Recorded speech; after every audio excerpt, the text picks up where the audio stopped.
Meus queridos, a paz do Senhor, nós estamos felizes pela manhã maravilhosa que estamos tendo na presença do Senhor Jesus Cristo. O Senhor Jesus diz, Evangelho de João, capítulo 4, versículo 23, que os verdadeiros adoradores adorarão o Pai em espírito e em verdade. Embora nós estejamos, no momento, impossibilitados de nos reunirmos fisicamente, todavia, o nosso espírito está mais do que unido, adorando o Criador dos céus e da terra. Quero deixar um versículo para a meditação de todos, está em 2 Samuel, capítulo 24, o versículo 25. 2 Samuel, capítulo 24, o versículo 25, que nos diz: E edificou ali Davi ao Senhor um altar, e ofereceu holocaustos e ofertas pacíficas. Assim, o Senhor se aplacou para com a terra e cessou aquele castigo de sobre Israel. Queridos, é uma passagem conhecida de muitos. Davi cometeu um erro crasso na sua gestão enquanto rei, ao enumerar o povo uma coisa por Deus proibida. E, quando ele faz esta enumeração, Deus envia o profeta Gade, profeta que era o vidente que o assistia, e então lhe propõe 3 pragas. Davi, você quer que qual praga recaia sobre Israel? 3 anos de fome? Você quer que durante 3 meses você corra dos seus inimigos, ou que Deus envie uma peste, ou que Deus permita uma peste sobre o povo? E Davi disse ao profeta: eu prefiro cair nas mãos de Deus do que cair nas mãos dos homens, porque Deus é misericordioso. E então, Deus envia um anjo, ele desembainha a espada. Em 1 Crônicas 21, fala desta mesma passagem, diz que esse anjo ficou suspenso entre a terra e os céus. E enquanto ele estava com sua mão estendida, a Bíblia diz que 70.000 pessoas morreram na terra de Israel. E quando ele estava se aproximando de Jerusalém e iria estender a sua mão, Deus então lhe dá ordem para que ele torne a espada à sua bainha, para que aquela praga cesse. Davi viu este anjo próximo à eira de Araúna, um proeminente empresário da época que estava trabalhando no seu labor com os seus bois, na sua agricultura. E Davi comprou a eira de Araúna e edificou ali um altar. Araúna quis, na verdade, ceder esta eira para Davi. E Davi diz: eu não oferecerei ao meu Deus sacrifício que não me custe nada. Ele comprou a eira, comprou os bois, todos os instrumentos e erigiu o altar. E quando ele erigiu o altar, a Bíblia diz que ele ofereceu holocaustos e ofertas pacíficas. E então Deus recebeu este sacrifício e diz que a praga cessou. Deus se compadeceu da terra e a praga cessou. Queridos, esse coronavírus nada mais é pandemia, cientificamente falando, mas nós sabemos que se trata de uma praga que está assolando a humanidade. O Senhor Jesus, no Evangelho de Mateus, capítulo 24, diz que, ação interessante, ele não diz para nós ficarmos com medo, ele diz: olhai, não vos assusteis, porque é necessário que tudo isso aconteça, mas ainda não é o fim.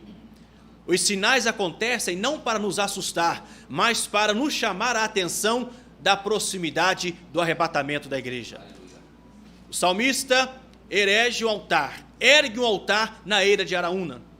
E o que nós estamos fazendo nesta manhã, nós aqui neste local, vocês ligados em espírito nas suas casas, o que é que nós estamos fazendo? Nós estamos erigindo o nosso altar diante de Deus.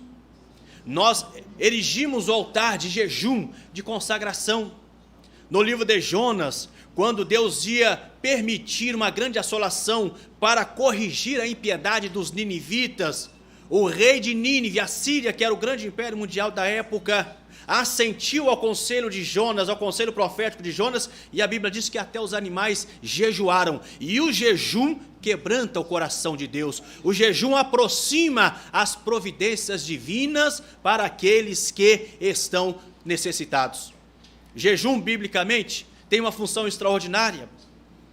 Os discípulos de João Batista censuraram os discípulos de Jesus, dizendo, por que os fariseus, melhor dizendo, disseram, por que os discípulos de João jejuam e por que os seus não jejuam? E Jesus disse, jejuarão os noivos, os convidados, os amigos, enquanto o noivo estiver com eles.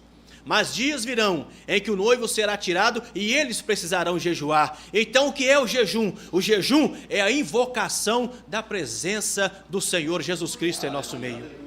Quando nós jejuamos, nós estamos invocando a presença de Cristo em nosso meio. Para quê? Quando Jesus está, algo acontece. Nós estamos clamando pelo Brasil. Aqui está essa bandeira maravilhosa representando a nossa nação. O Brasil está sendo assolado, a humanidade está sendo assolada. Mas a igreja está erigindo o seu altar. E no altar que Davi erigiu, ali tinham holocaustos e ofertas pacíficas. O que são holocaustos? Holocausto quer dizer oferta completamente queimada. Nenhuma oferta no sacrifício do Antigo Testamento era queimado pela metade ou alguma parte do animal. Toda ela tinha que ser queimada para Deus poder aceitar. Nós aqui, vocês aí nos acompanhando, nos consumindo pelo fogo da consagração em oferta como cheiro suave à presença de Deus. Davi, também neste altar, ele queimou ofertas pacíficas, oferta. A palavra oferta é korban e tem o mesmo significado do verbo aproximar no hebraico bíblico.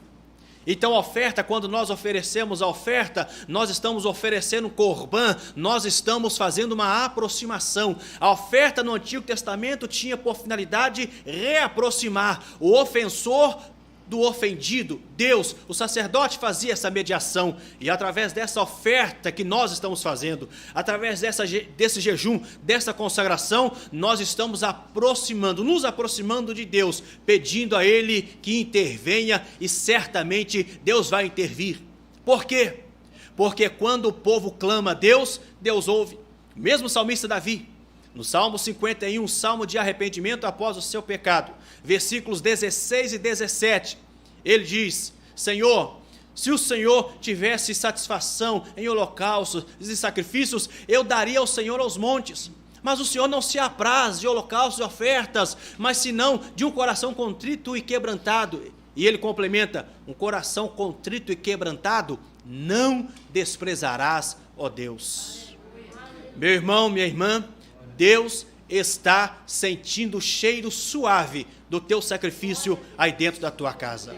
Esse teu jejum terá uma resposta, esse teu jejum criará um impacto extraordinário no mundo espiritual, e nós estamos orando para Deus queimar esse vírus maldito do coronavírus, e isto será feito em nome de Jesus, e nós cremos e nos agarramos à palavra de Deus, que a crise econômica será afastada, os empregos serão mantidos, o nome do Senhor Jesus será glorificado.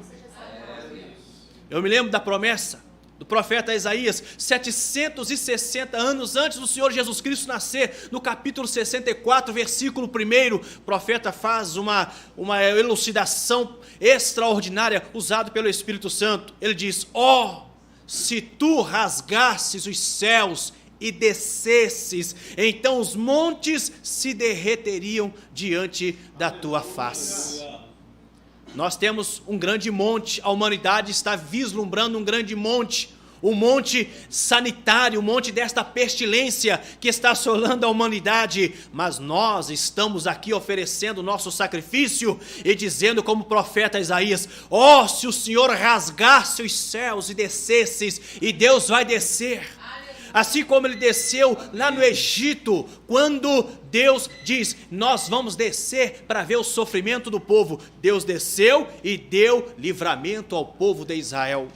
Queridos, confiemos no poder do nome do Senhor Jesus Cristo. Confiemos no poder da palavra de Deus, porque Deus é poderoso para fazer tudo, muito mais abundantemente, além daquilo que pedimos ou pensamos, segundo o seu poder que em nós opera. Este nosso sacrifício não é em vão, e daqui a alguns anos os nossos filhos e os novos cristãos que vierem estarão repetindo Êxodo capítulo 12, versículo 26, que sacrifício é este vosso, que culto é este vosso. Então nós falaremos, como disse o povo de Israel naquela época, esse é o nosso sacrifício da Páscoa, do Pessach, do passar por cima, quando Deus interveio e deu livramento ao seu povo. Confiemos, porque a vitória é nossa pelo sangue do Senhor Jesus Cristo. Que Deus em Cristo a todos abençoe.